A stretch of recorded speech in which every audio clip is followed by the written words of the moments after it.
Movie की starting में हमें एक चाइनीज कपल दिखाया जाता है। दोनों ही काफी सीरियस और उदास से लग रहे होते हैं क्योंकि ये लोग अभी नए नए कनाडा शिफ्ट हुए हैं, तो शायद इन्हें सेटल होने के लिए थोड़ा सा वक्त चाहिए।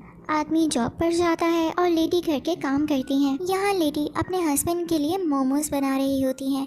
ये एक चाइनीज डिश है जिसे बाओ भी कहा जाता है। ये इस मूवी के मेन कैरेक्टर का भी नाम है। अब यहाँ पर ये लेडी बाओ बनाकर यानी मोमोज बनाकर अपने हस्बैंड के सामने लाती हैं। वो ऑफिस से लेट हो रहे होते हैं तो जल्दी से कुछ बाओस खा के चले जाते हैं। और अब जब थकी हुई लेडी वो बाओ यानी मोमो खाने लगती है तो एकदम उसे कुछ फील होता है और वो उसी वक्त उसको खाने से रोक लेती है। जब वो लेडी बाओ को अपने मुंह से बाहर थूकती है तो वो एक कटोरी में जाके गिरता है, यानी एक किस्म की बास्केट में जिसमें वो खाना लाई थी। उसमें तो जैसे जान आ जाती है। उसके छोटे छोटे हाथ और पाँव निकल आते हैं और वो रोने लगता है, बिल्कुल छोटे बच्चों की तरह। लेकिन साथ ही वो खुश हो जाता है जैसे वो उस लेडी को अपनी माँ मानने लगा हो और उसके फेस के साथ अपना फेस रब करने लगता है जैसे छोटे बच्चे अपनी माँ के साथ करते हैं। इस लेडी के भी कोई बच्चे नहीं होते तो वो इस पाव को यानी एक मोमो को अपना बेटा बना लेती है। वो बिल्कुल इसके साथ इसी तरह रहने लगती है जैसे कोई अपने बच्चों के साथ रहता है। इसका ख्याल रखती है, इससे इतना ज़्यादा प्यार करती है जैसे ये वाकई इसी का बेटा हो। और साथ ही साथ वो पाव को बड़ा होते देख के काफ़ी खुश होती थी।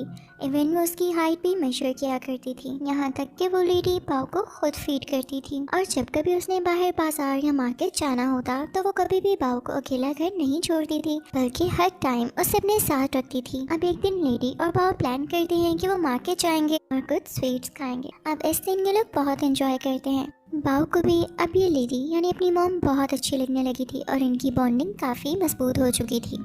अब जैसे जैसे बाव बड़ा हो रहा था लेडी को इस चीज़ की फिक्र थी कि वो मैदे से बना है और काफ़ी वीक है। वो अक्सर भागते भागते गिर जाता था या मेल्ट होने लगता था। अगर उसे कोई चीज़ लग जाती तो उसकी शेप खराब हो जाती। इसलिए वो लेडी कोशिश करती थी कि वो हर टाइम उसके साथ ही रहे और हमेशा उसको ठीक करती रहती थी। इसलिए वो बाव से कहती थी कि वो उसके साथ एक्सरसाइज भी करे और योगा करने भी जाए ताकि वो अपनी शेप में रहे। पर एक दिन योगा करते हुए कुछ बच्चे फुटबॉल खेल रहे होते हैं। बाव भी उनके साथ खेलने की कोशिश करता है और जब उनके साथ जाता है तो उसे ही फुटबॉल लग जाता है और उसकी शेप ख़राब हो जाती है।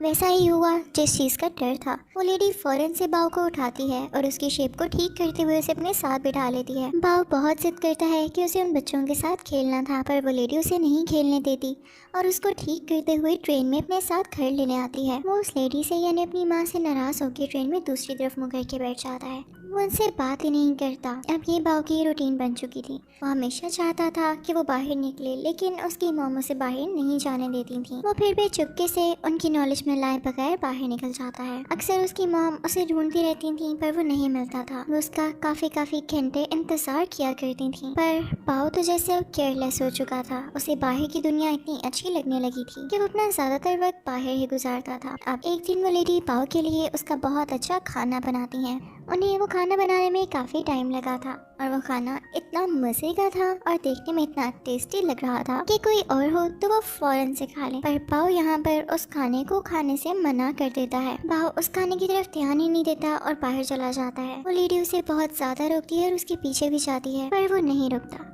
तो इस बात की वजह से उस लेडी का यानी बाव की माँ का बहुत दिल दुखता है। जो खाना उन्होंने बनाया होता है वो गुस्से में आकर उसे खुद ही खा जाती हैं और जब उसका इंतजार कर रही होती हैं तो अचानक से दरवाजे पर नोक होता है। वो लेडी जब दरवाजा खोलती है तो रात के अंधेरे में बाव बाहर खड़ा होता है और वो काफी प्राउड लग रहा था। साथ ही वो एक लड़की को अपने साथ खड़ा करता है।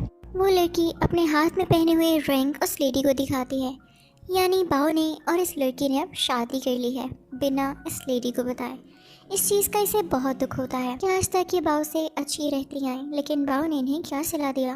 अब बाव बताता है कि वो यहाँ पर किस लिए आया था। वो अपनी माँ यानी उस लेडी से कहता है कि मैं यहाँ पे अपनी बीवी को दिखाने आया था और अब अपना सामान लेके यहाँ से जा रहा हूँ। बाव अपना सारा सामान पैक करता है और अपनी बीवी के साथ वहाँ से जाने लगता है, पर लेडी को बहुत गुस्सा आता है। वो दरवाज़ा बंद कर देती है। वो कहती है, नहीं बाव, अब तुम नहीं जाओगे। तुम हमेशा मुझसे बदतमीज़ी करते आए हो, पर अपनी माँ को तो छोड़ के मत जाओ ना। मैं तुमसे कितना प्यार करती हूँ। पर बाव उनकी एक नहीं सुनता और बाहर जाने वाला होता है, तो वो लेडी गुस्से में आकर उसे खा जाती है। पर जल्दी उसे इस बात का एहसास होता है कि उसने क्या कर दिया। उसने बाव को मोमो समझ के खा तो लिया, लेकिन असल में अब उसने अपना बेटा खो दिया, वो कभी वापस नहीं आएगा। इसके बाद वो काफ़ी खामोश रहने लगती है, हमेशा रोती रहती थी। इवन उसके हस्बैंड भी जब उससे पूछते कि तुम्हें क्या हुआ है तो वो कुछ न कह पाती। फिर एक दिन हम देखते हैं कि लेडी सोई हुई है कि तभी उसके सामने दोबारा से बाव आ जाता है। क्योंकि वो सोकर उठी थी तो वो ठीक से देख नहीं पा रही थी, और जब वो अपनी आंखों को रब करती हैं तो उनके सामने एक इंसान होता है जो कि साय में बाव जैसा ही लग रहा था। यहाँ मूवी में हम पर रिवील होता है कि इन्हीं का बेटा है, जो कि काफ़ी अरसे पहले, काफ़ी साल पहले इन दोनों को छोड़ के चला गया था।